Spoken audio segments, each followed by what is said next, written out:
Hey. What's up, everybody? I mean, I was thinking about what I was going to say all day because I was so excited, but I have so many things to say. I don't even know what to say. The Fletcher Cox Pod, also known as the first ever Philly Blitz post Super Bowl victory pod in history. I'm Parth. I'm here with Quell and also My Pierre. goodness. Wait, where's Pierre? Oh man. This is supposed to be live television. Gotta make Brother, the Eagles won a Super Bowl! God damn, boy. God, y'all had my man Pierre pop out with the Eagles hat with the bad bang. It's crazy. Not the bang. This is we gotta be feeling good if you're an Eagles fan, man. That's the loudest I've ever heard Pierre in his life, bro. Oh my god. Pierre or Quell, before we get started, man. I mean, it's a Super Bowl victory. Give us a tradition, bro. We gotta start it Oh, off right. wubba lubba dub dub to those who celebrate. Wubba lubba dub dub 2 times because we all celebrate after the Eagles win. It is I, the one and only Mark Quell Fripp Arms. I'm not really a beer guy, but if I would have remembered that it was the Fletcher Cox pod, I damn sure would have bought me a nice beer and hit a shotgun in honor of the big guy. But man, like I was saying, dude, how could you not be excited about this? How could you not be excited about this? The Eagles are world champions, brother. And we'll touch on the game and all that in a second, but just before all that, we got to let the emotions ride high for a minute, man. Just think about everything that we've accumulated up to this point. And I mean, I know we've talked about some of it on a few pods before this, but buddy, like I was thinking earlier today, like, man, sometimes the seasons are so long, especially when you're competing for championships, so long. Well, it was 19 weeks at a point. What is it now? Like 21, where it's like 21 weeks of a season. My whole point of thinking this was, it feels like it was like a year ago that we were talking about Darius Slay and Micah Parsons on the pod. Bro, That was this year. this It year. feels like a year ago. We were sitting there talking about that loss to the Bucks, not the playoff one, the one where they had nobody walking They in the didn't room. run the ball the first half the entire time, and then they run the ball in the second half. They have success, and we're like, guys, why didn't you do that? And you're so right, Quell. I mean, it's bizarre. This year. There's just been so much that has happened, and this is why we do it. Not even from a podcast perspective. This is why we as fans watch the sport, and like I just like everyone should just take a moment, man, and just enjoy this, dude. Like, after the last couple of years, the heartbreak and the trials and the tribulations of Eagles football in the last couple of years, for them to emerge victorious in this way, it's so special, man. And we'll talk about it in a little bit because I want to know how you guys think. But this is number 2, but This one was so much sweeter. I can't lie to I you. gotta I like like the adrenaline in my soul. Yeah, like, bro, and so I was thinking about this, and the reason I feel like, and especially us, feel so strongly about this team is, one, this podcast has been very closely aligned with the young core of this group. Quell and I started P's and Q's at the downfall of the Carson Wentz era, and we talked about the Jalen Hurts pick and everything like that, and now we're sitting here, and Jalen Hurts is a Super Bowl MVP, and Hold on, wait, brother. Wait. Say that again. Please say that sentence again. Jalen Hurts is a Super Bowl MVP. All y'all trying to, Eagles fans are going to be irrational about this, and this Super Bowl MVP. You can call him the 12th to the 14th best, 12th to the 20th. Pierre, say that again. Eagles fans are going to be what? I don't even remember what I said now. It was a word with an I. Oh, Emotional? Irrational. Now, it's one of 3 ways we could really take this, where it's like we could be irrational because we're from Philly. No one likes us, and we don't care. I mean, you know the vibes. We could be irrational because, I mean, this has been a damn long season, and they deserve it, especially after that collapse last year. Or you could be irrational, which I choose for the third and latter reason, because y'all have really took a lot of time to play with a name that is Jalen Alexander Hurts. And it has been very disgusting, some of the stuff that I've had to wake up and read and listen to over the last 365 days. They told me, my man, they wanted him to be a better leader. They told me, my man, that he was the noodle arm guy. He couldn't do it. You don't have the arm to compete with the Burrow. They said he needed to be more vocal. His leadership style wasn't conducive to winning. Well, hold up. I think we can take victory laps on Jalen, but the reason we're able to is because Jalen also adjusted how he was. This is the year we've seen the most emotion out of Jalen Hurts we have in his entire career. I mean, just some of the mic'd up plays and everything like that. And then Zach Berman dropped a really good article on All PHLY. He's talking about how Jalen's just been kicking it with like end of the roster guys playing pool, and so it is little things like that. And I think, especially after a year like 2022, and King Dami said, story finished. You can't tell the story of the 24 Eagles without 22 and 23 because, they were so close. They were at the precipice of just succeeding, feeling what we're feeling right now. And to be on the other side of it's crushing, and I think, to that point, like, you talk about you can't tell the story of, the 2025 Eagles and being world champions without 2022 and 2023. I think it's kind of apropos, I guess, in a way for like life in general. Like sometimes, dark times are necessary for bright times. You know what I mean? Like sometimes you have to go through. Yeah, go ahead. No, sorry. My favorite quote from Batman: the night is always darkest before the dawn. And I thought about that a lot at dark points in my life, dark points with Eagles football, all these different things. And it's true. You have to get through the muck. You have to get through the ugly to get to the pretty. And that's what Philadelphia is too. And that's why this is like the Nick Foles win was incredible because seriously, the Nick Foles win was amazing because it was like such an underdog story and, wrote off because you have the backup. Well, this was a team that had all the talent in the world. We have everything, a lot like Philadelphia does, but people just wrote them off for whatever reason to choose something else. Like Philadelphia, oh, New York, this, DC, that. People forget, man. Philadelphia's got it, just like the Eagles got it. And it was just such a culmination of, the spirit of Philadelphia, bro, of just like, all right, you guys think we can't do this? Watch this. Belt to ass. As soon as everyone starts to doubt us, that's when we did it.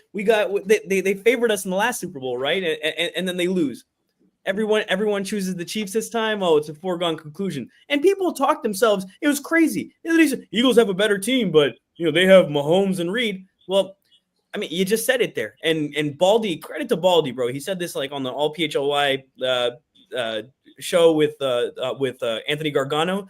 He said it like at the beginning of the playoffs. He's like, Eagles are going to be 4-0. He said it like, matter of fact, nonchalantly. He's like, they're better in the trenches. And that's what showed. That's what it came down to. That's what it came down to, bro. The way this D-line, they just completely wrecked the game. Like Mahomes, generally speaking, like I don't think his footwork is like usually that bad, but the dude was like skirmish in the pocket. Like, bro, his EPA in this game wasn't it like 1 or something like that? Bro, it was on par with the Darnold. At some point, it was like negative 1.36. Brother, he ended. He ended with numbers that were similar to the Darnold "I'm seeing ghosts" game. Brother, he definitely was seeing ghosts. He was seeing and Quell. Before you get started, brother, why don't you just give us one, bro? Oh my gosh, talk about it. Why don't I just give you one? It is like it's about draft season now, so y'all know it's about time I started getting my bag around that. But I mean, just you don't get many opportunities in this life here, the scouting world, to take victory laps. I joke all the time. If you ever listen to the Boomer Bust podcast, you probably hear me say all the time, this world right here, I'm perfectly fine with being 30%. If I can hit 30%, that means I know I'm doing something right because it's almost impossible to hit 100, hit 70. It's like playing baseball at this point, where when you finally get one and they're really a dude, and I mean, don't get me wrong, I feel like the best is yet to come for Jalix Hunt, but you could see everything. The flashes were there, and just this Super Bowl alone, like I had it written down for my notes heading into the podcast where he and Morrow and Jomo, Morrow at 26.3 and Jalix at 23.5 had the highest pass rush win rates in the Super Bowl, which is crazy considering the fact that Josh Sweat had 6 pressures and 3 sacks. But like that kind of goes to show you how dominant the defensive line was. And just for Jalix to have this opportunity to be this good in this moment, and a lot of it can go into game plan. A lot of it could go into work because, I mean, when we had this conversation about Jalix coming into the season, for me, a lot of it was there's this picture going around of him when he first got drafted, and they was like, man, they need to put on some weight on him. And I was like, yeah, that's the big thing. He needs his NFL body. He might be close right now because it's the end of his rookie year, but just wait until next year where he gets off season in the weight room, in the NFL weight room. Oh, buddy. But just seeing what he could put on display yesterday, where the game plan on both sides of the trenches in terms of the edges were go bull rush them.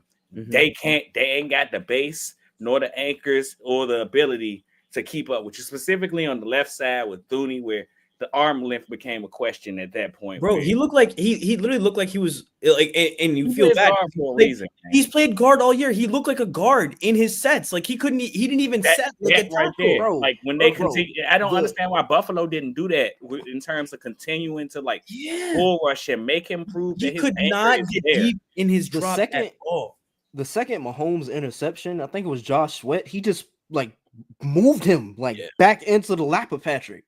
Dude, I mean, on Jalix Hunt, bro, he was playing safety at Cornell 2 years ago. It's just, these things are crazy, man. And the Gators got a guy like this in George Gums who played receiver and switched to D-line. And dude, I mean, there's something there. You got like the hips and the movement skills from playing receiver, but then you just put on the power of a D lineman. Damn, dude, that's pretty tough to stop. Right. And that was always the big thing for me, where it was like, you hear that he was one of Vic Fangio's favorite prospects in all of the draft.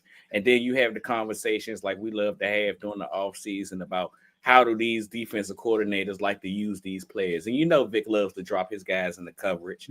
And I mean, dropping a safety in the coverage should be just like giving candy to a baby at that point. He's familiar with this. But not just being able to do that, but for him to be able to do like some of the things that he did on Sunday, it kind of makes it possible for it kind of explains the fact why we're doing it again. Bryce Huff was a healthy scratch because you believe in this guy right here. This guy right here, he's shown you enough that you'll play him in the biggest moment of the season. So, I mean, I wouldn't necessarily call it a victory lap because we got a long way to go for him in terms of his career, but this felt damn good. I can tell you that. In the biggest moment of his entire life. I mean, this is a guy who, like we said, played at Cornell, and then he was at Houston. Houston Christian. I'm brother. he played in the Super Bowl, biggest moment of his life, and he had probably his best game. I mean, I think that's fair to say. It's remarkable, man. And as we're talking about, you know, some important defensive plays, big shout out to Alligator Arms. Alligator arm of Vontae. Hey, bro. He made the play. I'm like, hey, bro, why is he around? Hey, when he got in the game and broke up a pass, I was like, oh, yeah, we're winning. It was something good. Brother, he was celebrating like this. I was like, let's go, Vontae. And I was thinking about this. This is so nice, dude, because, you know, we all had our issues with Avonte, and I'm not going to sit here and, you know, give any revisionist history. He's a good dude. He's a nice player. Just doesn't make the plays often enough. But, you know, him and Dallas were, you know, roommates, and we always talked about that, and, you know, Bessies. And so for them to get the ring together, and as well as just, they were the 2018 draft class, man. Like, yeah, they were there right after they won the ring. and they watched, and they saw the tear down, everything that occurred after that Super Bowl win, and they didn't get to experience that. And now for them to be able to experience that now it's just that I felt that was a nice thing to just think about. Like, wow, like you guys paid your dues, and you deserve it. And also shout out to James Bradbury, Coach Juju James. Smith-Schuster, Hey, the Eagles bro, parade bro is was on on the Valentine's Day, sideline. buddy. Happy Valentine's Day. Bro was on the sideline, iced out. Bro, I don't know if y'all saw him. He came prepared for the moment. He was like, if I'm gonna be on TV, I'm gonna be on He said, TV looking I know good. they're gonna put me on camera. They're gonna put me on camera, so I better look good. That's what I'm telling you, man. That was awesome. I mean, it's just so many stories. Coop. I mean, how do we not pick 6 on his birthday? What was your guys' reactions? What was the reactions when you saw that happening? Like, I was like, oh my god, it's a pick. And then I was like, oh my god, it's Coop finally. And then I was like, oh my god, he's kind of flying. And then I was See, like, hey, you knew it was gonna. hey, You knew he was cribbing it. hey. You knew it. Boy, if you watch that college tape, if you I watch did. that I did. high I school did. I tape, know. if you watch Coop with the ball in his hands, you knew He he been looks waiting for for this every moment. time. Oh Like, yeah, is and he he really been gonna trying it do on punt return. He just can't get the right. He had can one see punt it. You return can- all you year can where see it. he was like, "Oh yeah, I feel good about that." The Yeah. rest of them, it wasn't working. Bro, But when he he caught that one interception, I knew he was gone. That was an easy touchdown. That hezzy at the end. The hezzy at the end where the lineman just went flying by and he just like walked him by. I was like, oh, that was nasty. And then speaking of punt return, I don't know who it was. Somebody ran into him on our team as he was catching the ball. That was a hell of a catch, dude. Because those are a like bunch of bull stuff happening game-changing. on punt return, man. Like, I think it was the first punt where I'm sitting there looking at Keely, like, Keely, get a hand on the guy. Like, you just letting them run up on Coop like that. Like, what you doing? Luckily, Coop made the spin move. Looking sweet on the Super Bowl Sunday, and your birthday is cool, man.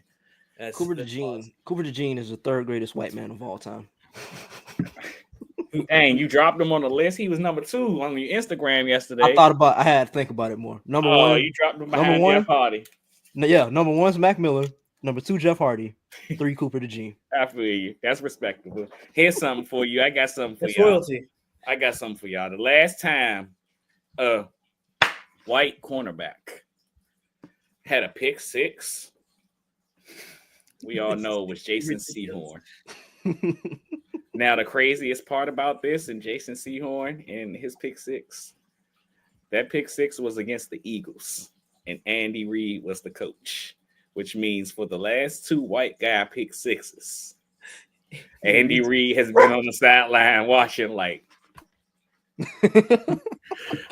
Speaking of this, brother, when I seen DeAndre Chris Hopkins Jones drop the ball and Chris Jones fell to his knee, it's not funny. It's not funny, but dog. Bro, what were they thinking with Chris Jones? How was their solution for the tush push? Put Chris Jones sideways in front of the tush push. How in the hell did they convince themselves that was a good idea? There's no leverage in that position. They just let him get moved. It's so hilarious because we was watching, and we get up to the line. Shout out before I touch on this, Pierre. You could take a victory lap in a second. Shout out to Jahan Dawson, man, for that getting them down to the 1 yard line. But we got down there, and me and Shavin watching the game, and they get up to the line. Jalen like ready, said hut, ready, said hut. And then you got the Chiefs out there like, and just Shavin pointed this out, and she was like, he's hilarious. Why would he say that? You got Jalen Hurts up like, oh yeah, we got movement. So he said go, just because he knew once they started moving and everything, it's like, oh, y'all not ready. You can't stop this. Like, just from where they got that from, brother. This entire Super Bowl, it was an encapsulation of imposing your will, not just on the scoreboard, but on the field, man, on the routes from CJ, man, laying the wood to Kelsey on the early parts of the game where it's like, that set the tone. Let's talk about setting the tone. Shout out to Saquon Barkley. I knew it was going to be a positive day when Saquon Barkley got 4-5 yards on that first run. And it was like, he didn't fumble. Okay, let's ball. And it's like you could just tell, bro. Kansas City's morale, like they were just dejected. Oh my They were god! dejected. You know when I knew we were going to win? They tried to stay in as long as they could, but They're not used to getting their face punched. it's that boxing mentality I've been Boxing talking match. about They're not all used to year. it. They're not used to. They're like that little fighter who can duck and weave out all that much, but then they got one good one, and all of a sudden it's like, oh, I don't know if I want to be here. I knew we were gonna win when I saw Travis Kelce looking like he was on the verge of tears on the field, walking off, crying all the time. Apparently he was gonna propose, which makes it even better. So, bozo. And then and then I also knew we were gonna win when they showed Taylor Swift and everyone booed, and she was like, Bro, that was the Eagles home What's game. going on? Oh my That god! was the Eagles home Injected game. into my veins From the brother. moment the Chiefs came out, boos. Mm-hmm. When the Eagles did the intro, shout out to them. You just heard the roar. DMX sound that you could hear when they started. Him and his son was doing the EAGLES the song, and just how the roar of the crowd joined in. It's like, oh, this New Orleans. Is this what Philly would look like with a dome on it? Jeffrey Lurie was over there like, let me take some notes. This is interesting. Dude, I'm just like I was walking around Broad yesterday and I couldn't stop smiling, bro. I just had a stupid smile on my face, just walking around. I'm like, I can't believe this. And it was just so nice. Like, everyone's talking about, oh, dangerous this, dangerous that. And like, I mean, obviously there's risks, but like, dude, everyone was so happy. Yeah, of course Anne Hathaway didn't get booed, King Dami. I mean, that's a queen right there. Like literally, Princess Diary, like literally queen. That's Catwoman. She has never done any wrong in her life. Shout out to Anne Hathaway, man. When I saw that, also knew that we weren't losing. That we weren't losing after I saw Anne. Also, dude, new heights, brother. This is why all 97 of y'all listen to the Philly Blitz. Bro, they had an Eagle. They had one congratulating the Eagles. It was 50s bombed it. They were like, they were hate bombing it, hate reviewing everything. Now they've gone after CJ's mom because he posted I saw on that. Instagram. Yeah. They've tried to infiltrate. Brother, they are a sickness, a purge. Please get them Hey bro, not too much. We don't need them over here. Not Listen, too much. I'll fight them one-on-one, each and every one. I got time. Your Travis address Kelce will be on the timeline tomorrow. That's okay. And let them come. I got a sword. Come to the crib. I got my sword. You gonna have people sending packs of ground beef to your house, bro. Like, just to be. I tip of the cap, but I'll figure it out. Just come at me, man. I'm not scared of y'all, man. A bunch of like teenagers who like have no friends, who sit at home not all too much. day. Listen to Not too much. Not too much. Not too much. That gets me going even more. Don't tell me not too much, especially not about this. So, anyway. Mason Kelce spent his entire career in one city, goes and gives his whole speech. He hasn't tweeted a single thing, first off, besides talking about let the Nick Bolton call not happen. Oh, that's like, let them play. Hasn't tweeted a single thing. They have a tweet up saying, oh, sorry for the Chiefs. Get the hell out of here and get the Swifties the hell out of here. The Eagles won the Super Bowl. Deal with it. Okay? It's your first loss since you started following football. Congratulations. Deal with it. I don't know what to say, man. They don't know how to act. Get the hell out of here. And then talking about, oh, the Chiefs were so classy last time. The Chiefs are a classy organization. Y'all employed Tyreek Hill and Kareem Hunt on the same team. Rashee Rice is on your team. Buddy. What are y'all talking about? Buddy. Brother. Should we? Britt Reed. Get the hell out of here. Virtue signaling me about my damn franchise and my organization. Ridiculousness. I mean, enjoy her music. There's no problem with it. Stop being ridiculous about football. I was a fan of Love Story. Long time, man. Good song. Walmart. Good song, man. But this has been nonsense. Let them. Dogs me. Come at me. Good Lord. Oh, my goodness. So, in the meantime, the Eagles, in this performance by this football team, not just yesterday, but throughout the course of this playoffs, this team has been able, specifically Vic Fangio, Big Zen, and his defense, They finished with the second highest turnover differential in playoff history at plus 12, falling just behind the 92 Dallas Cowboys at plus 13, which would have happened where they would have at least been tied with if Jalen didn't throw that interception. But we'll talk about that in a second. And the Eagles, the 145 points that they scored during this postseason is an NFL record. They also became the first team with a plus 70 point differential in the postseason since the 2000 Ravens. So it kind of goes to show you the dominance that this football team has set place, not just offensively. It kind of was very reminiscent. We joked about it, all the similarities, but it's very reminiscent of the 2017 run where by the NFC Championship, the offense had hit a movement that was going to be hard to stop in the Super Bowl, which continued this year. But for a duration of the season and for a vast majority of the playoffs, this defense was the reason this team survived. Jalen Carter was the one who saved the season against the Rams. 3 interceptions against Brett Rogers. Jordan Love. I'm sorry. I don't know why I keep doing this. Forgive me, y'all. But just this defense and how phenomenal they've been, and it accumulated to what was last night, which I don't know about y'all. I mean, I continue to show my age every time we do these podcasts where I'm pretty sure when we have these kind of conversations, the first thing y'all think about is that Seahawks performance against the Broncos. I got a blast from the past earlier as I was doing a little bit of prep and I was listening to the podcast and they said this one was actually, it wasn't a podcast. It was a podcast, but this was me doing victory laps, listening to First Things First. You know, they was going to clown Nick wrong. But anyway, that he said that this was very reminiscent of, coincidentally, Spags' defense in the 2007 Super Bowl against that Patriots undefeated team, and how they only scored 14 points, one of the greatest offenses in NFL history, this, that, and the third. And that defense, specifically that front four, where they didn't have to blitz, they were able to just put pressure on Tom Brady and make life hard for him. And I thought that was exactly what last night reminded me of. That game specifically, where that front four, boy, they was dangerous, man. They was dangerous last night, man. I believe we've all seen the stat. They said it all night. It was on Twitter on every time you turned around. But 42 dropbacks, 16 pressures. They had Patrick Mahomes terrified, and it wasn't even Zero just blitzes.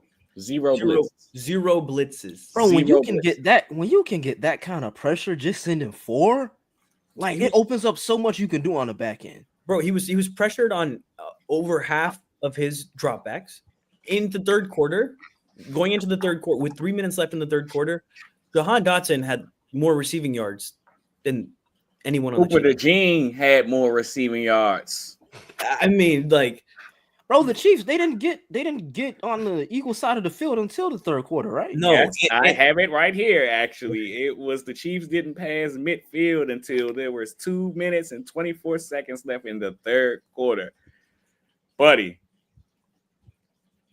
talk about a masterclass for that defense. And just, I kind of touched on the play. I forgot who it was that broke down the play on Twitter. But I touched on the play earlier when they had posted their all 22. Like, man, first and foremost, the first thing that popped out on me when I looked at the all 22 there was the splits that they put out there. Mm-hmm. They were out like, there's a wide 9, and then there was whatever the hell that they were doing. Wait, time out. Speaking of splits, that offensive play. Yeah, the swinging nuts. Sorry, that was I don't want to forget that, but that was crazy. That was Spurrier. Pierre said, "What the hell was that?" Wait, what? Where they had the tackles all lined up outside, and then yeah. That was Chip Kelly, Steve Spurrier bag. Sorry, Quell. Go back to what you're saying, but that was real.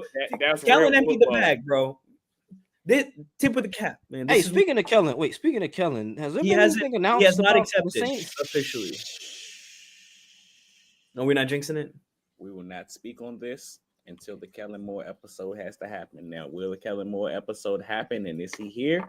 We'll figure that out then. But we will not talk about it. So to that point, the Patullo conversation, PHLY was talking about how it was like done deal almost. Apparently, ZB got texted off the air that it's not necessarily a done deal. So that can go any number of directions. Nick did say he want to run it back. He said that was awesome. He said, "Kell, let's run this shit back." It seemed like a heat of the moment kind of thing, but now that that's we what I are 24 hours later, it's like, Hey, but if they don't hire Kellen, what do the Saints do? buddy, Like The Saints shit. I don't know, man. Whatever the pray Saints to do. God. Yeah. Well, I They're gonna hire NBA young boy. They might do something. John Gruden is available. Quell, sorry, man. You were talking about how they were aligning on defense with with the edges and the tackles. So that was the first thing that stood out to me in terms of the all 22, in terms just the splits that the Eagles went out. Like I said, there's wide 9, and then there's whatever the hell the Eagles were doing. And of course, I'm being sarcastic. They weren't that far, but that goes to show you how wide the splits were between. Like, they were almost encouraging the Chiefs to run the ball. They said that you don't have the dudes in the interior to run here, and we got the bodies on the outside that you're not going to get there. So there's that conversation of where we had all year long of me and my concerns about the Eagles and off tackle runs. I think he said, look, I'm going to allocate the bodies to this, and I'm going to tell you to run at the weakest part of your offensive line, which brings me back to what in the splits where you see how wide they were, and it was almost, you could see the game plan right there. And then as you've seen the game play out, and you've seen how, like I said earlier, all the edges, it didn't matter who was there, Josh Sweat, Jalix Hunt, Brandon Graham, anybody, all of them had they told them one thing: go bull rush those tackles, get a quick jump. Like, you could tell they had a very great understanding of when the Chiefs' pass sets were, and get a quick jump and put a body on them, be physical. Exactly. And leave them tackles out there on islands and make them fend for themselves. And we had the conversation about Nolan and him versus Juwan Taylor and what that could be like. He made an impact early in the game. But to see what it looked like on the left side, I mean, we talked about Joe Thuney and his weaknesses there. But the left side was really, like, they really forced it. It was almost fun to watch. They made the Chiefs' best offensive lineman their worst enemy, because they said, we're going to put him in positions that he's never seen being out here, that he doesn't want to see being out here. And we know Patrick Mahomes as a passer, if he does anything, see, my biggest gripe about some of these quarterbacks, specifically some of the young guys, the scramblers, when they scramble, they turn their backs to the defense. They run away. Patrick, he steps up in defenses. Most of his scrambles, he steps up between the tackles, finds a little hole, and go from there. Well, they seen that on tape and they know it. And they said, well, come here. I'm going to send you right to where the weakest part of your offensive line is and the best part of our defensive line is. And it just isn't going to work out for you for 60 minutes. And we talked about, well, what's Vic Fangio going to do? Is he going to use 5-man fronts? Is he going to play a little bit more man? It was clear from the first snap. He said, y'all ain't got the bodies to do what y'all want to do, and we do. Yeah, it's like that's been the story of this defense all year, right? Like, you can tell that they know their personnel, number one, is equipped to do what Fangio wants to do, but like, they're just better than everybody else. Like, they do what they're supposed to do as far as technique wise. They're gonna run their coverage on the back end, and they're gonna win. And so, two things. First, you talked about Nolan real quick, Quell. That hit on Trey Smith. My goodness, brother, and making the tackle too. Are you kidding me, dude? He making the tackle, man. Trey Smith made the tackle after Nolan Smith threw him into him. That was insane, bro. Like, that made like we talked about before. That makes you want to never pull again, bro. Like, you're like when you're pulling guard. Like, I played O-line in high school. When you're pulling, you're expecting to just like go smack somebody. Utility man, I see. Dude, our room was tiny. I played left tackle. Our school was tiny, so I was playing tackle, and our producer Tyler, he was a guard, so we were right next to each other for a long time. But and he's like my size. We are not big people by any means, so that's why it's ridiculous. But anyways, point being that when you're pulling, you're expecting to be able to like smack somebody. You want to go hit like a small corner, go hit somebody, and like feel good about yourself. Like you get some momentum behind you. To be stopped fully in your tracks, like you just like you were like a car going into a cement brick wall. I mean, I don't even know what you're supposed to say about that. And the second point I wanted to make, it just kind of goes off of what both of y'all said, and just that they didn't do anything complicated. I mean, Vic switched things up a couple times. He had Dime out there, Isaiah Rodgers with a nice little pass breakup, but At all, brother. they did basic stuff, and this shows what being a good teacher is. And it's like the intersection of talent and good teaching. When I tell you, like, great point, a excellent point, Parth. I don't know how I forgot to mention that actually. When I tell you they kept it simple, like I believe they said the Eagles ran zone on. Give me 2 seconds. Hell, it was. Oh, there you go. The Eagles played zone on all but two dropbacks. All but two dropbacks. Now, the funniest part about that, like you said, keep it simple, stupid Parth. They played cover 4. They literally, it makes me laugh. This is why I'm so angry I forgot this point. Because as I was doing my prep for the pod, all I could think about was my man Vic went out there and said, I'm going to show Jonathan Gannon how to do what you wanted to do the real way. You the cover 4 merchant, but I'm going to show you how to really foster them. And I mean, you could say the Saw father wasn't there and all that. That is a great point. Who knows what a fair defensive line would have looked like for Jonathan Gannon that year. But, buddy, for the Eagles, they played cover 4 on 59.5% of their snaps. That's the third highest rate by a defense in a game since 2018. That, like, they spammed the cover 4 and said, I mean, we talked about it, how the Chiefs weren't an explosive offense, but they've tried to look for the explosive plays. They sat here and begged Patrick Mahomes to do this death by 1,000 paper cuts thing that they've been doing all year. And he said, I don't believe that that's really you. I've played you enough times in your career to know what you're really made of, and you can't stay patient that long. And it doesn't help when your team gets behind. It was at a point 40-6. Like, you got to throw the ball. Like, everything fell perfectly in their lap in terms of their defensive game plan, the execution by the players, the offensive performance. Like, it. Dude, this is what we asked for all year. We were like, they haven't put together a complete performance all year. They saved it for the biggest moment, and that's what Jalen Hurts did it too. They saved his 2 best games, the 2 biggest games of the year. And we've had this conversation on here a lot about QB wins, and whether it's a stat.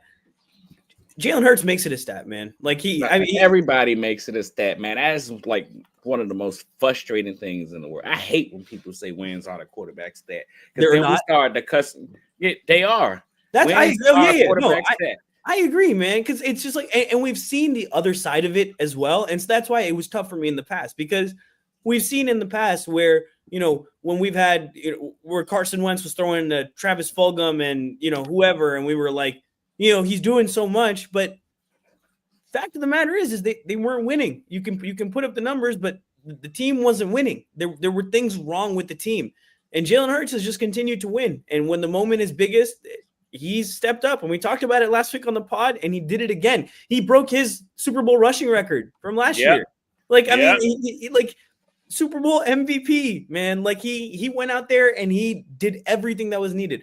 Oh, all right. He ran. Okay. Well, he threw for over 200 yards too. So you can relax about that. Like, there's just, what the hell are you supposed to say? Triple threat weapon. He can do whatever he wants out there. And now that he's won this, man, not only does it put him in a different conversation just in general, and talking heads can say whatever they want, like we've been doing this week. You can just quote tweet it with the picture of him with the trophy. When you say Jalen Hurts' name, make sure you mention Super Bowl MVP, exactly, Super Bowl champion. Not to mention, since we just adding a little sugar to it, make it a little sweeter for everybody. Jalen Hurts has now the record for the most total touchdowns for a quarterback or any player in their first 2 Super Bowl appearances, with 7. He now passes Brett Favre. Go to hell, Brett Favre. And Joe Montana, who had 6.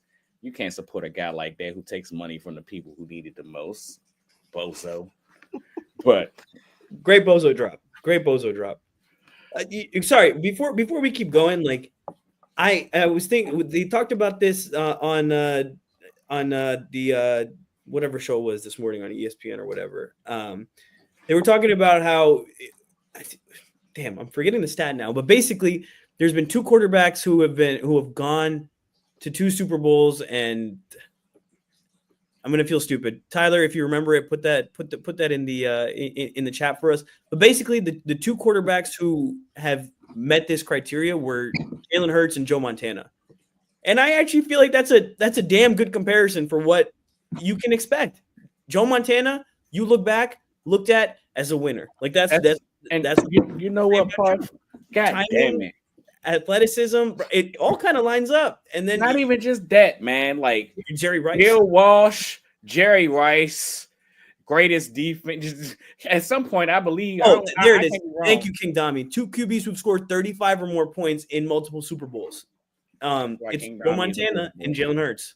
So that as I was thinking about it, I was like, that's a damn good comparison, man. It's a damn good comparison. And you know what's the best part about this comparison is here we are in the year of 2025, and I could have made this same point in 2014 and maybe even in 2020. I mean, in 2004.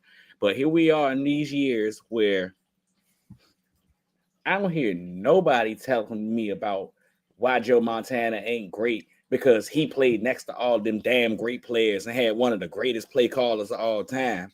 So maybe in the duration of history, I'll not hear people talking to me about, well, Jalen Hurts has this and Jalen Hurts has that. Because I was thinking about that. I was like, in 30 years, what's going to be the conversation around this team? First off, it's going to be one of the greatest defenses of all time. Like, dude, their metrics until those, like, the bullshit touchdown. First off, complete coward move by Andy and Patrick Mahomes. Let me get a touchdown so I don't have a bad EPA per game. Let me throw a touchdown. There was a Gatorade bath going on, you bozos, you bunch of clowns, you know. Hey, look, like, they on the field. Lace them up.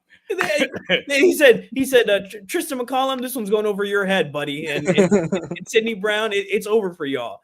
But until then, dude, this was lined up with games on with the level of the 85 Bears and like the 2000 Ravens, man. Like, this is elite company for a defense. And then you look back at the game, man. Jalen Hurts kicked ass. He won Super Bowl MVP for a reason. All of our receivers kicked ass, but the running game probably had its hardest game all season. And so, if I would have told you before this game that Saquon Barkley would have 57 rushing yards and just over 2.5 yards per carry and no touchdowns, what would you have said? Did he hit 100 total with receiving yards?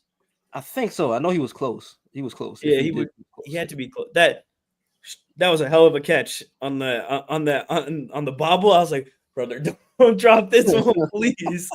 My first questions would have been, did we turn the ball over and did Jake Elliott miss? Yeah, and so apparently also on the Jake Elliott front, might have been nursing an injury this year. I heard. I seen. Could say something as to why he also wasn't kicking off.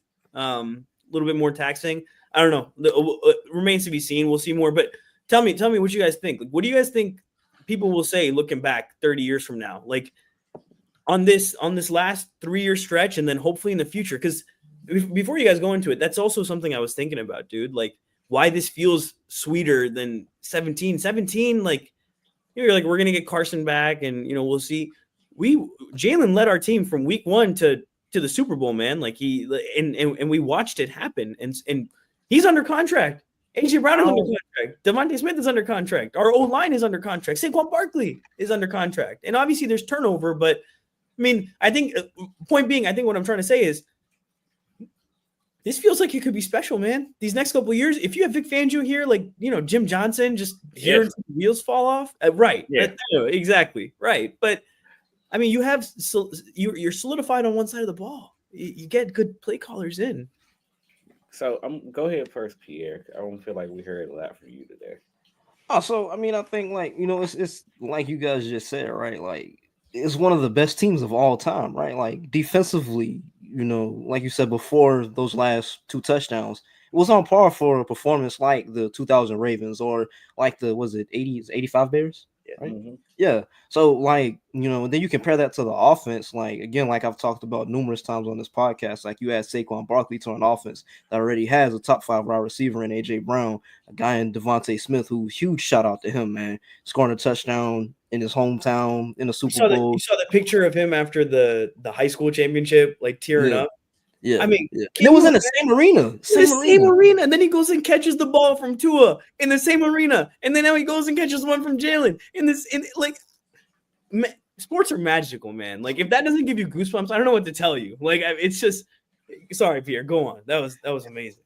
Yeah, but no, man, I think it'll be remembered as, one of the best Eagles teams of all time. But specifically on the Jalen front, because I didn't get a chance to talk about this, when we were specifically focused on Jalen, right? In a word, myself, man, vindicated. I feel so vindicated, man. It was so sweet watching him lift that Lombardi trophy up, man. And I think, this is kind of who Jalen is, right? And I think we've seen it at every level in his career besides the national championship when he got benched. But the guy is a big time game riser. Like when the moment calls for it, he rises to the occasion, right? You saw it in the last Super Bowl and you saw it last night, right?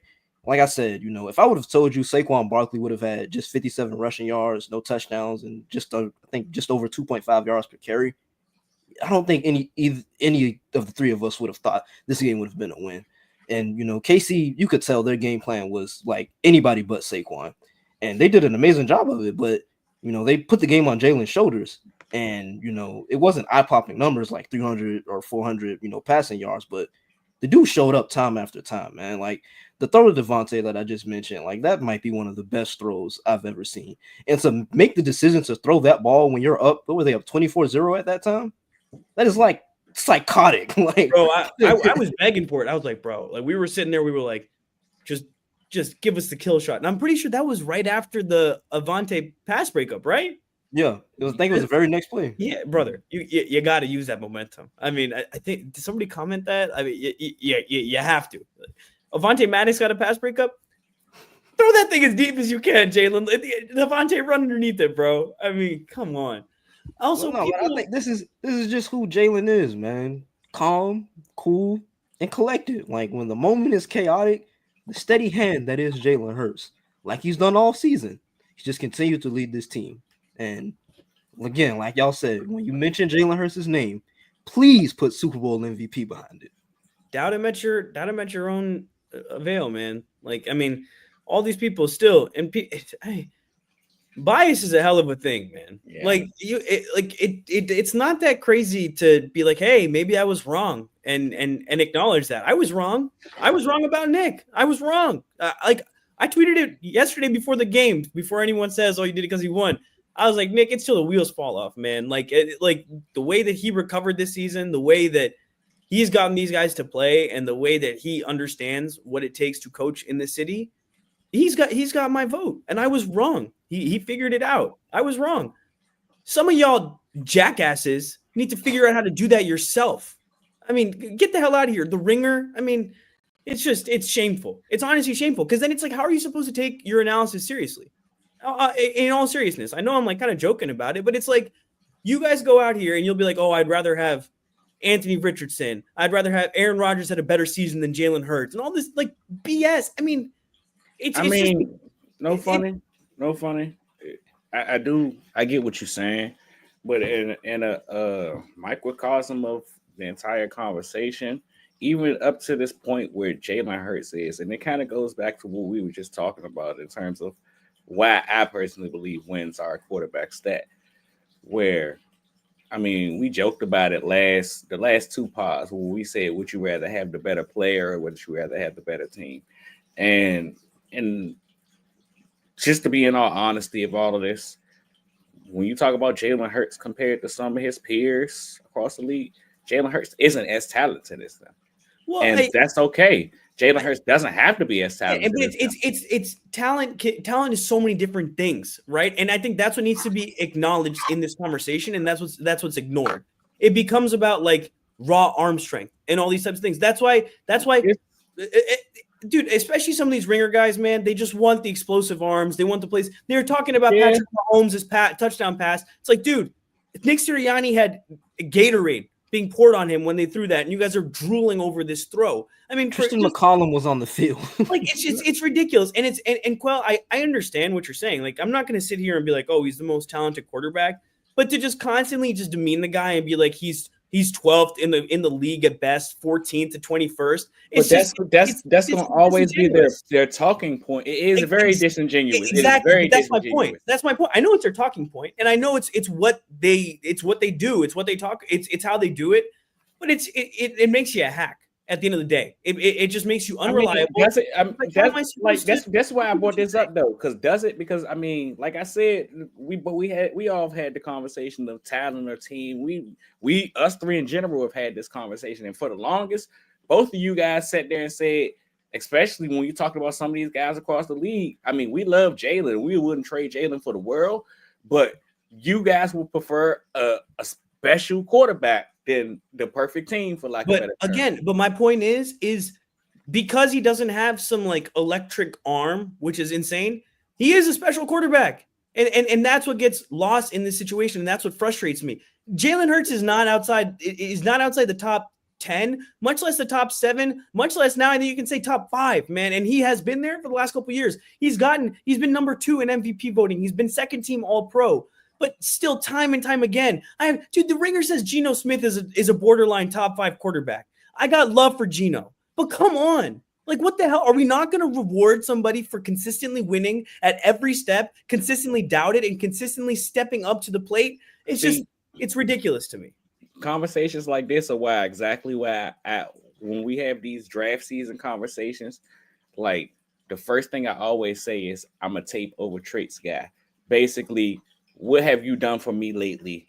Yeah, and that's your favorite term. all this kind of stuff, where you have these conversations, and it sucks that we can't. I don't want to say that we can't leave these conversations at the collegiate level, at the draft season conversations, but when we have these conversations, that's exactly what we having.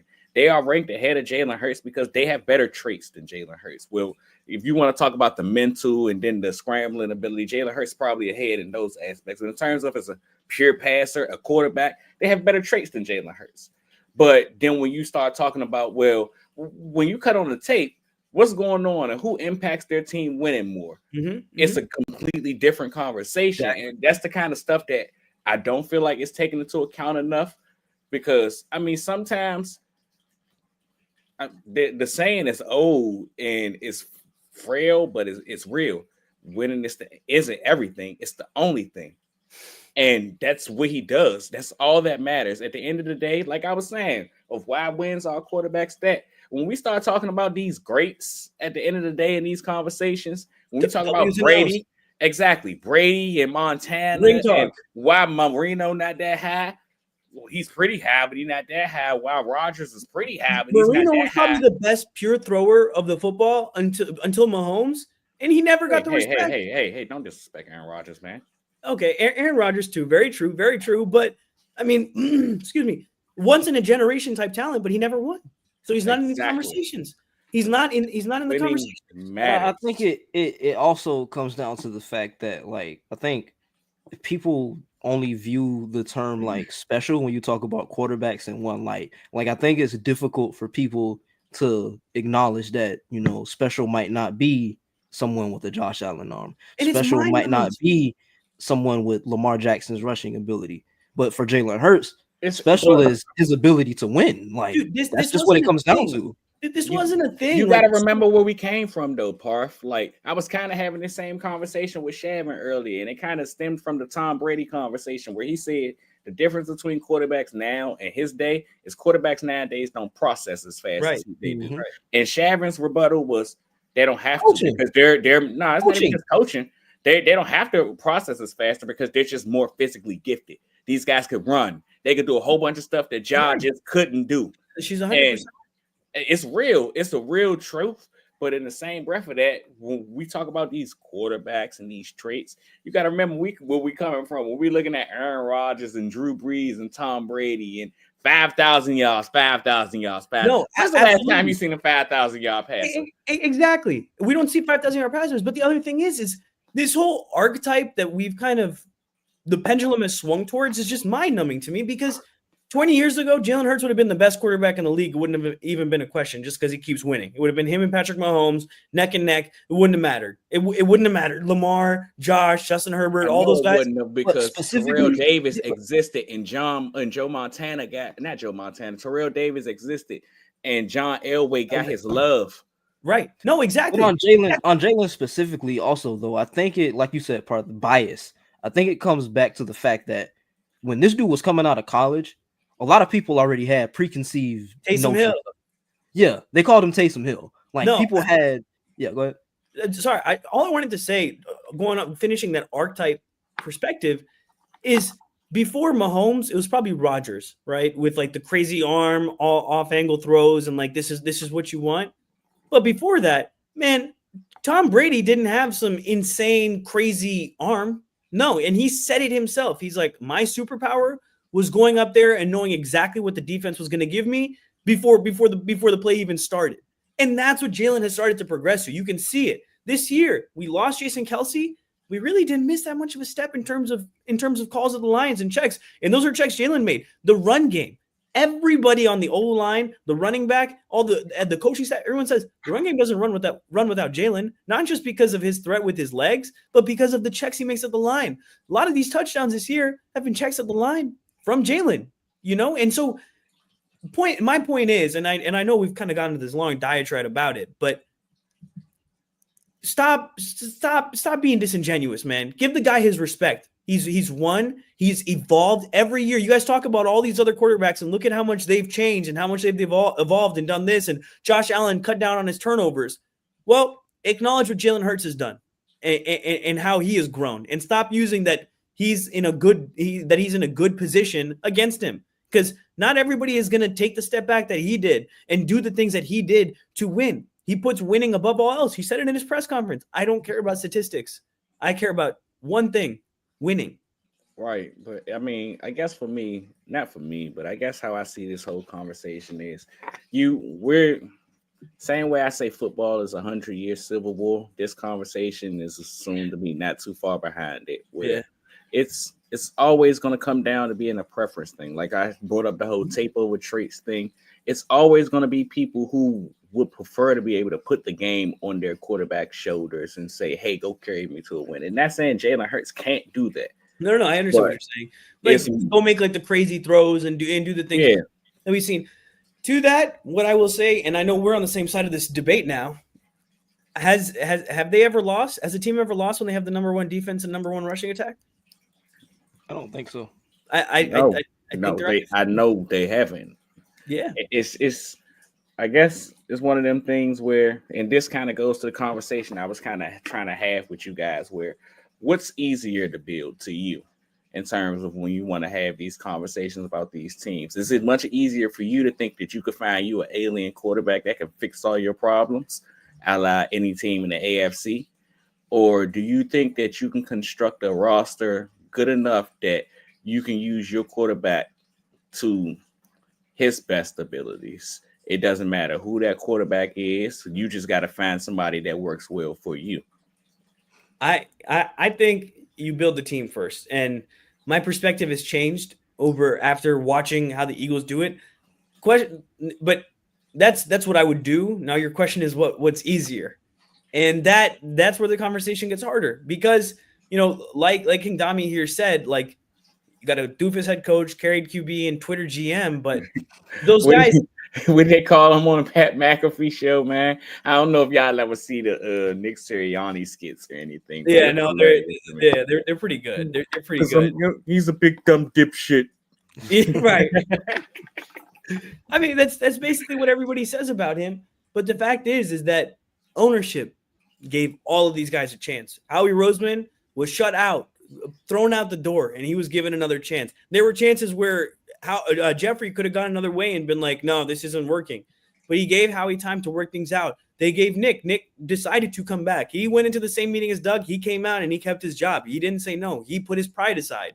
But my point in all of this, saying all of this, is that it always just takes a perfect storm, man, because this team was well built, but who knows if any other quarterback can have the same amount of success that Jalen has. I know everybody says like, oh, this guy has like the arm and this and that.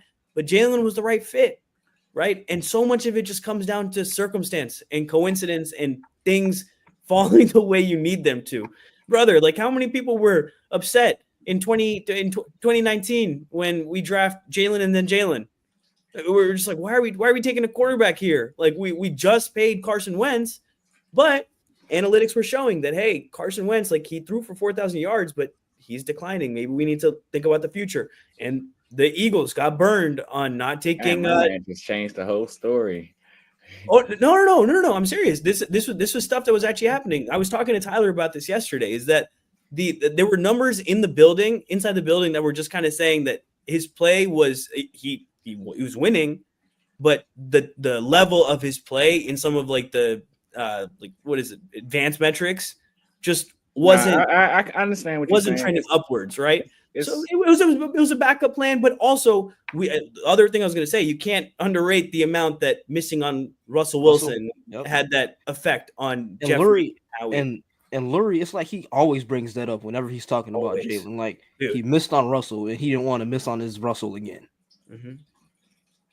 And it's a perfect storm, right? That's all you can. That's all you can really say, man. Perfect storm, man. And specifically because,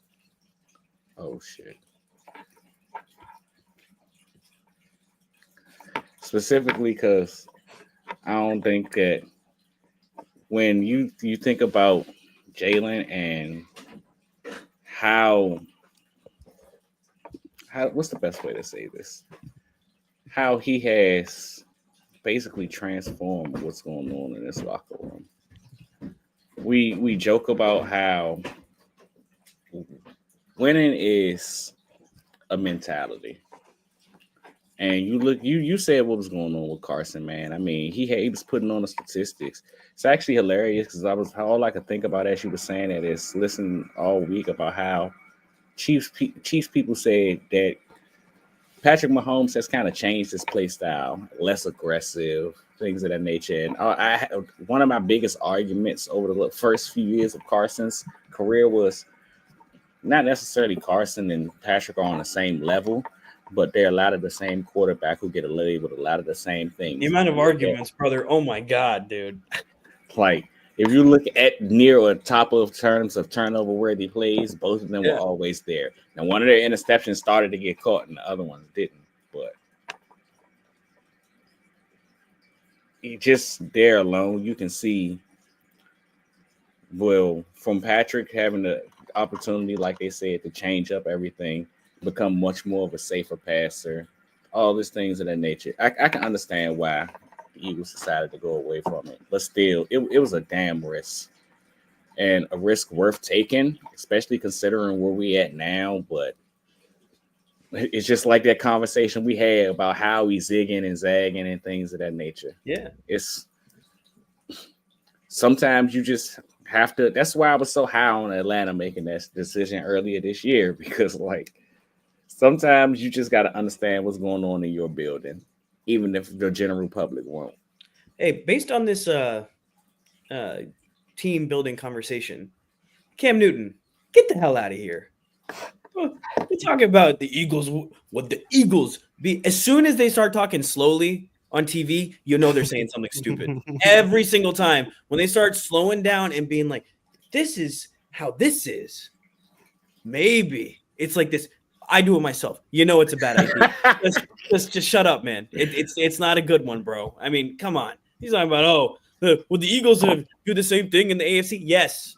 Jalen is 15-1 against AFC teams. It's not even just that. Like AFC teams, AFC teams aren't good as NFC teams. They are constructed good enough to beat the quarterbacks and some good players, bro.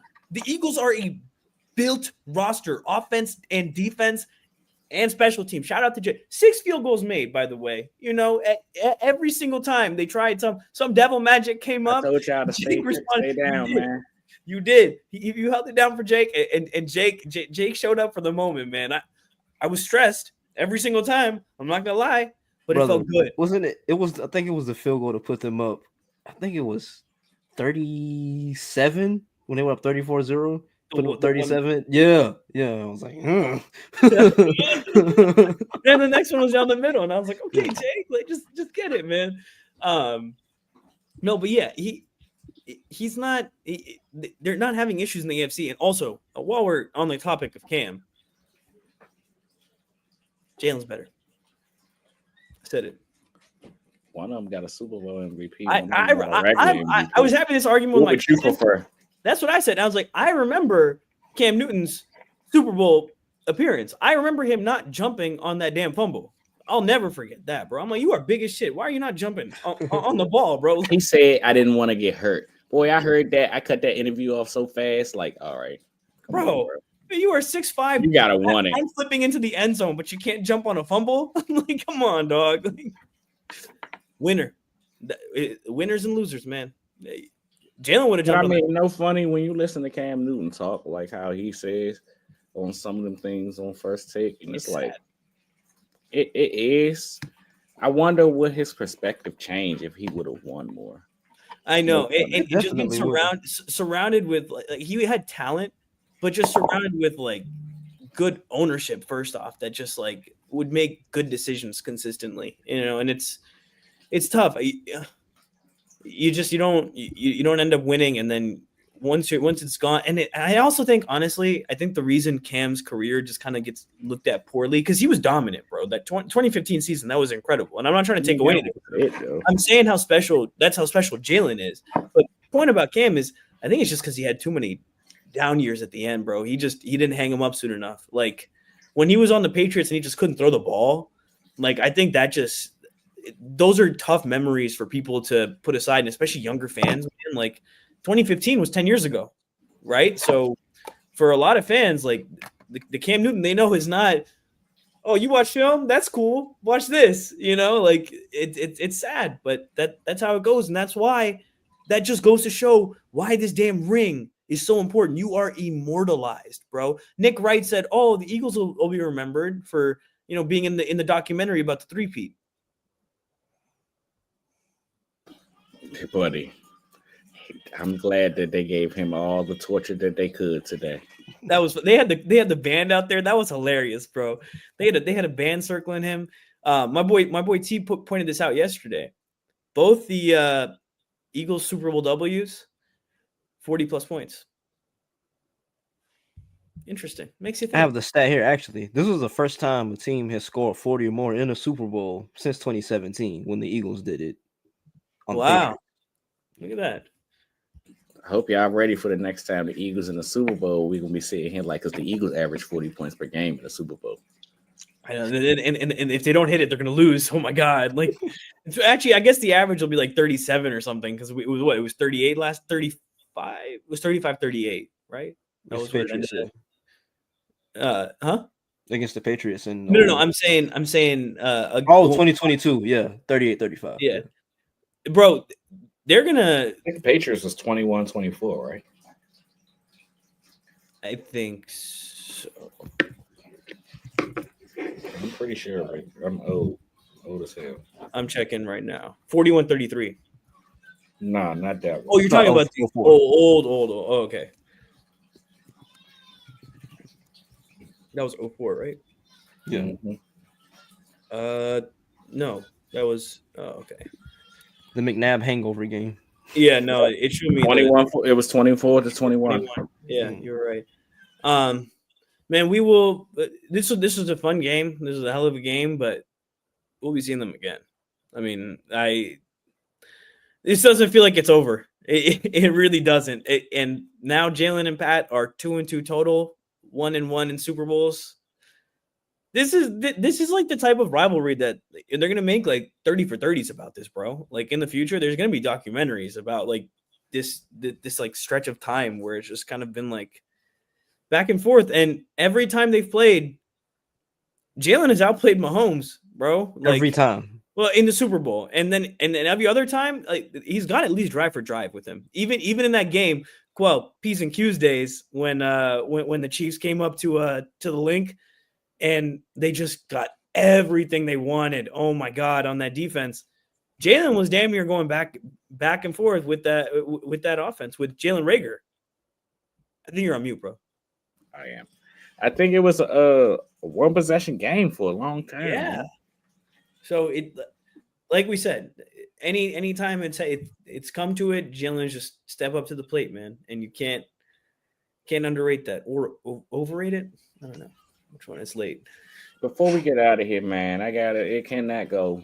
We can't have a Super Bowl victory pod without mentioning. Shout out to Oren Burks, man.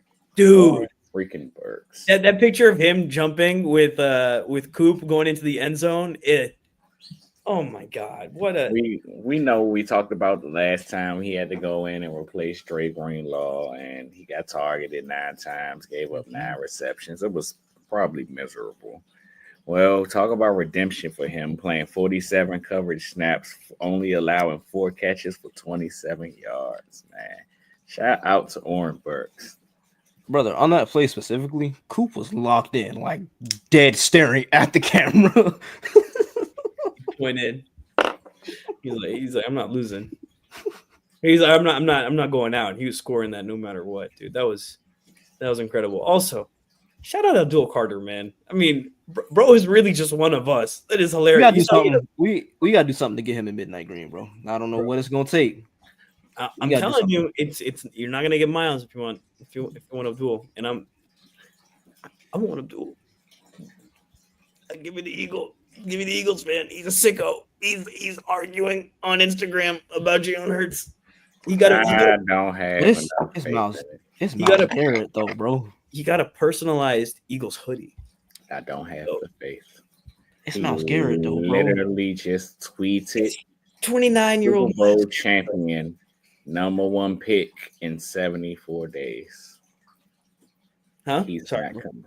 I don't have faith. He literally just tweeted Super Bowl champion, #1 pick in 74 days. Yeah. I don't have faith. He's gone.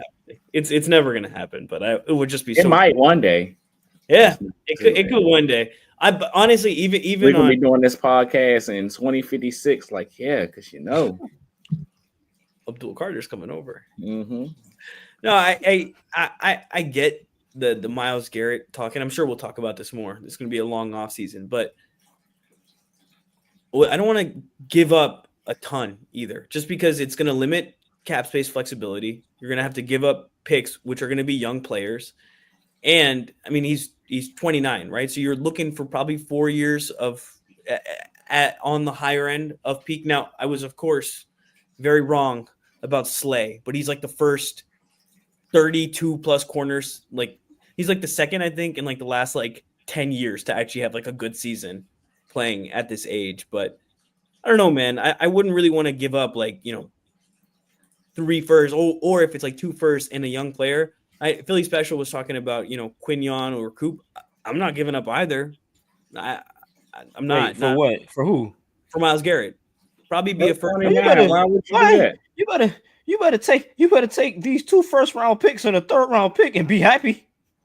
Cooper. I don't know if that's gonna work. Dude, I mean, they're gonna be able to get what they want. Miles isn't limiting himself either. He is 29 years old. Like, what do they think this is? Andrew Berry's the Howie guy. Better take James Bradbury. Yeah, and Howie ain't stupid. Howie's not stupid, but Howie he maximizes return. That's for one damn. That's for sure. He maximizes returns, and if they're gonna give up a guy who's a depoy, they're gonna try to get something for him. Exactly. Bryce Huff. Yeah. I don't see it. I don't know if that's gonna happen. Somebody on Twitter before we started the stream, I saw earlier today, they was like, they think Bryce Huff is gonna get right next year. I don't know about that, brother. He was a healthy scratch. I mean, apparently, yeah. I don't know, man. I don't know if it's gonna work out here. It's not. Probably best to just cut losses and go. Also, that was hilarious when Milton Williams got the flag for dunking the ball. You're muted, Quell. Damn it. He didn't get the flag for dunking the ball. Who got the flag then? Jalen Carter got the flag because he pushed Patrick Mahomes in the face. That's hey, right. bro, that was probably the second. I'm glad he did. That was probably the second funniest thing that happened last night. Ball was out of his hand. I said the same. I was watching the highlights again. I was like, "That's a flag." Shavin was like, "He got the flag." I was like, "No, they threw it on Jalen, but they couldn't get the Chiefs the ball back because by the time they called it on Jalen, it was already a fumble." So it was like whatever. But nah, he really got away with in his that. face. I guess they said the Super Bowl's over and it's a blowout. Let's let them have fun. Go dunk the ball, son. Facts. He's like, you're a lineman. If you can get up there, you deserve it. I'm telling you. All right, let me ask you guys something before we roll out off the Myles Garrett conversation. Would you rather have Myles Garrett or Max Crosby? Myles Garrett sounds much more appealing. Max Crosby sounds like the Philadelphia Eagles move to make. It's not as expensive. Crosby is what, 27? 27 or 26, yeah. He's younger than Garrett. I know that much. 27. Yeah. Give me Crosby. I agree. I would take Crosby. Like listen, I'm and I feel like I'm coming off as like a Myles Garrett like denier, but like, dude, he's freaking dominant. But Hold on. I'm cooking. Go ahead, bro. My gosh. That brain don't stop sometimes. Max Crosby is much more accessible because if you're the Philadelphia Eagles, you offer first, maybe even a first and a second. That was a second this year or second next year. I don't know, but you offer a first and a second. You're going to have to come up with some compensation. But I do think that the Raiders will be desperate because I think they really want to get up there for Shador, which means they need the stuff to get up there for Shador. And if you can dangle 2 first-round picks to a team like Tennessee, it'll be interesting. Yeah. So, I don't know. And King Dami put in here, does Crosby want to leave though?